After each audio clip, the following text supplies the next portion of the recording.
Oke, sekarang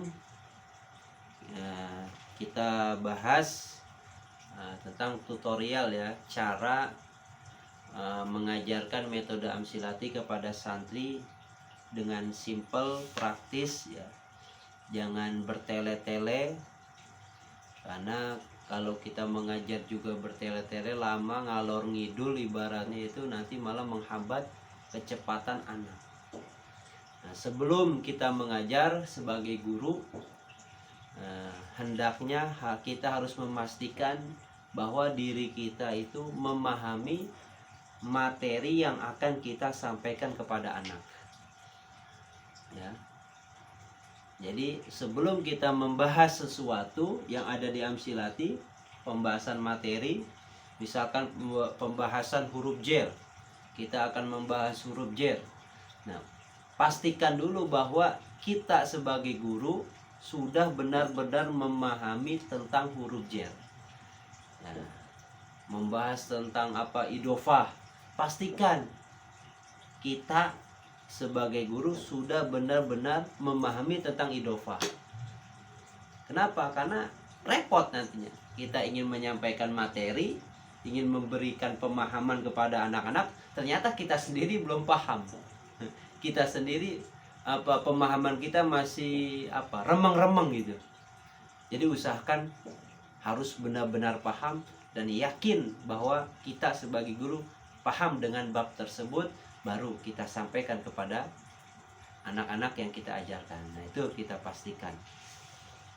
Nah, sebelum kita bahas. Jadi jangan sampai kita menyampaikan materi tapi kita belum paham dengan materi yang akan kita sampaikan. Nah, kalau kayak gitu bagaimana bisa mau memberikan pemahaman kepada anak-anak sementara kita sendiri sebagai guru tidak paham. Nah, makanya bagi guru yang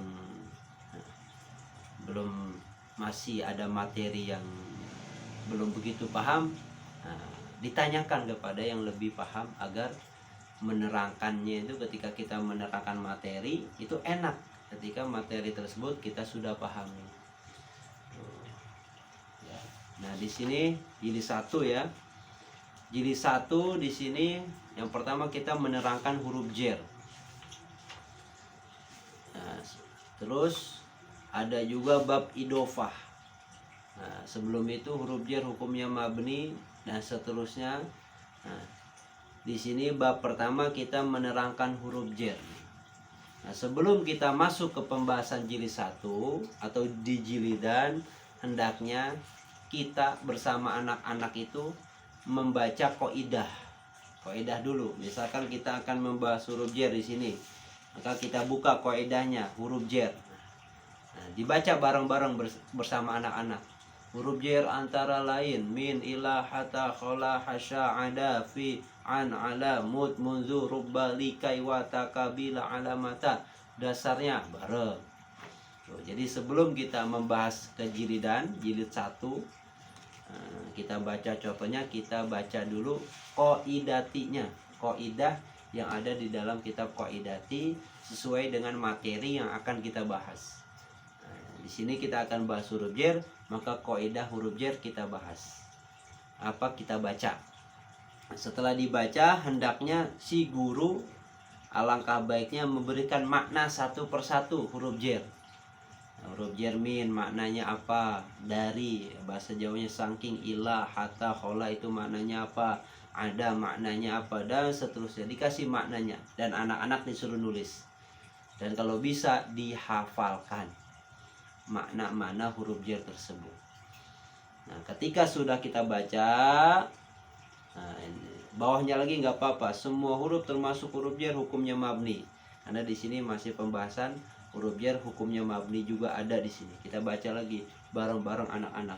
Semua huruf termasuk huruf jer hukumnya mabni. Dasarnya aqulu mudmarin lahul bina yajib walafzu majuran kalafzi wa kullu harfin mustahikun dil bina wal astufil mabni ayusakana. Nah, itu maaf.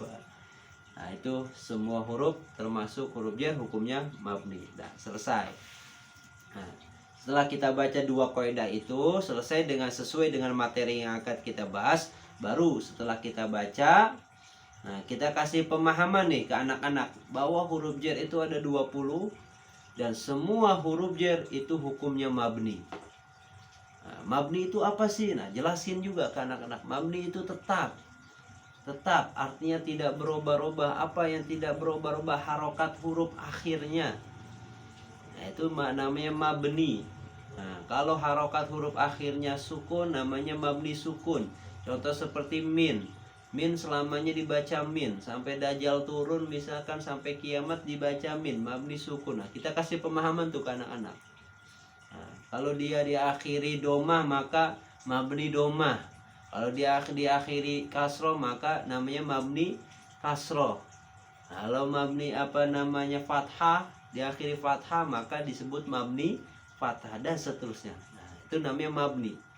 Nah, mabni itu tidak akan berubah. Mud ya selamanya dibaca mud. Nah, munzu ya selamanya dibaca munzu, tidak munzi, tidak munza. Artinya mabni tidak bisa dipengaruhi oleh kata lain dan tidak bisa berubah tuh. Ketika anak sudah benar-benar memahami kaidah yang tadi dibaca dengan kita jelaskan, baru kita beranjak membahas tentang isi daripada jilid 1, contohnya. Nah, jadi contoh tentang kaidah yang tadi telah dibaca dan dijelaskan oleh seorang guru. Nah, baru di contohnya di sini dibaca terus sampai huruf jar. Nah, huruf jar dari halaman 1 sampai halaman 2. Nah, di sini min apabila bertemu al maka dibaca minal, terus dibaca minal. Nah, di sini juga kita kasih pemahaman kepada anak-anak, minal namanya harokat takholus, litakholus minal. Nah, terus kita kasih pemahaman, dibaca contohnya minimal itu 5 contoh, minimal 5 kali dibaca contohnya. Di sini tuh banyak. Nah, minimal 5 kali dibaca. Nah, bisa bareng-bareng, bisa kita tunjuk satu, misalkan siapa fulan, ayo dibaca contohnya. Nanti fulan dibaca contohnya, fulan, nah, sendiri-sendiri. Atau mau langsung rame-rame 5-5-nya nggak apa-apa. Tapi alangkah baiknya yang beramai-ramai itu 2 lah, nggak apa-apa. Nanti yang 3-nya itu kita tunjuk satu orang disuruh baca sendiri. Nah, gitu ya. Jadi 5, 2-nya dibaca sama-sama, yang 3-nya ini ditunjuk salah satu dari anak-anak yang kita ajarkan pada saat itu. Terus kita kasih pemahaman juga halaman kedua ya kan. Terus bawahnya juga tentang pemberian makna anin nari, anil lagwi, anin nabiji. Terus semua huruf jar pokoknya lah kita bahas. Di sini ada 9. Yang dibahas di jilidan ini cuma ada 9, enggak semuanya. Jadi kita kasih pemahaman tentang huruf jar beserta maknanya, contoh-contohnya ini dibaca. Nah, terus sampai halaman 10 ringkasan huruf jar. Nah, di sini juga dibaca bareng-bareng ringkasan huruf jar. Di sini ada huruf jar beserta maknanya tuh. Min sangking ila marang hatta sehingga kholaha sya'ada kabeh maknoliyo dan seterusnya. Nah, udah selesai itu bab huruf jar. Dari halaman 1 sampai halaman 10. Intinya huruf jar itu ada 20 dan semua huruf jar hukumnya mabni. Udah. Intinya itu udah. Jadi kita kasih pemahaman, udah intinya itu. Dihafal huruf jar ada 20 dan semua huruf jar itu hukumnya mabni. Udah selesai. Nah, nanti makna-maknanya huruf jar itu anak-anak disuruh hafalkan. Nah, terus selanjutnya halaman 11, pengaruh huruf jar pada kata tunggal. Nah, ini udah beda kaidah. Maka kita baca lagi kaidahnya di sini.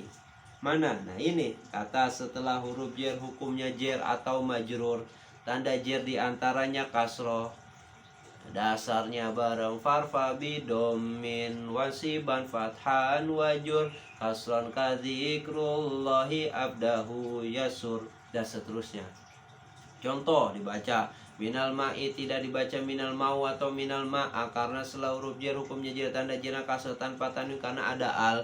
Min ma'in tidak dibaca min ma'un atau min ma'an karena setelah huruf jar hukumnya jar tanda jarnya kasroh dengan tanwin karena tak ada al. Nah, dibaca tuh.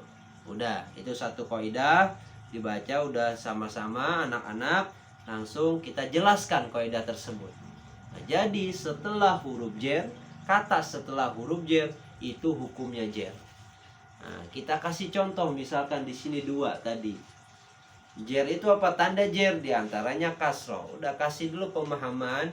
Nanti jar itu apa? Ada yang nanya. Udah, jar itu adalah kasroh.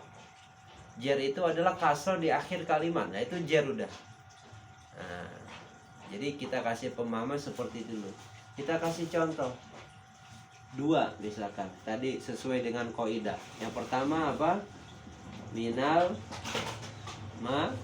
ma'i dan min ma'in. Iya. Yang pertama